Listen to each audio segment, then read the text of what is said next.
Salamba Sarvangasana, supported all limbs pose, is next.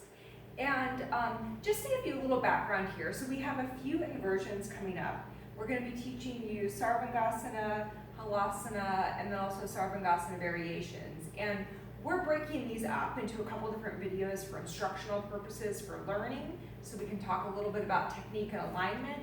But once you're familiar, you would do these all in one continuous practice, and that's in fact recommended and much more beneficial. But for learning, we'll just break it up a little bit here today. Okay, so I'm setting up here for Salamba Sarvangasana. I have, let's see, 5 blankets. Now, if you are using thicker blankets, you could get away with less, perhaps 3 or 4. I also have a sticky mat, and I have a bolster. You could substitute a brick or another thick rolled blanket for this part here. Greta, I'm not sure if you see this, but you've got a wrinkle in the second blanket down. Yes. It's good to be very, very nitpicky. This is when being nitpicky and persnickety is good. Be that way with your blankets. All right. I also have a belt that I've looped to be about shoulder width apart. The belt is not absolutely necessary, but it is helpful for supporting a lift in the chest and keeping the arms from splaying out, which will collapse the pose. So if you have a belt, you can use it. If you do not have a belt, then you'll have to use your strength and lift up and create an air belt. So I'm lying down, and my head is off the edge of the blankets. My shoulders are well on the blankets. And for me, I do have some of my neck on the blankets. The more experience you get in this pose, you can have a little bit more of the neck on the blankets. In the beginning, it's better to have more of the neck free. To come up into the pose, I reach my hands back towards the buttocks. I kick the legs over, so I'm passing through Halasana, plow pose. And then I really get onto the tops of those shoulders. I can even take my hands to really get my spine to lift, to go this way. I can even take my hands in Urdhva position, get up on the tops of the shoulders, and really take the spine toward the foot side.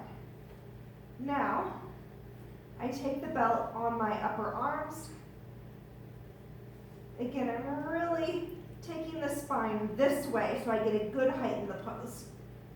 And then I take my hands to my back, and one leg at a time, without letting the buttocks spill back, one leg at a time, I take the legs up.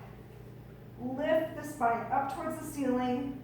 I have my hands on my back for support. The legs are engaged, the thighs go up. Notice how the spine, and when I'm talking, or even the torso, and you can look at her orange t-shirt, is tilted toward the head side. But then she works to take the legs toward the backside. And she's erasing any kind of a divot or a gully between the front of the leg and the front of the torso. So you're working to make that area long, as if you're doing a miniature back bend or almost a shalabhasana with the body, locust pose with the body in the pose. Keep weighting the elbows, keep lifting the thighs up. Stay in this pose for several minutes. Staying up for 5, 10, 20 minutes, even more, is not unusual. But if the pose loses its shelf life, as Randy says, definitely come out. To come out, take the legs back overhead through Halasana.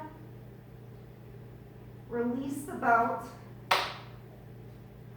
Slowly roll out. Notice I'm letting my head stay down.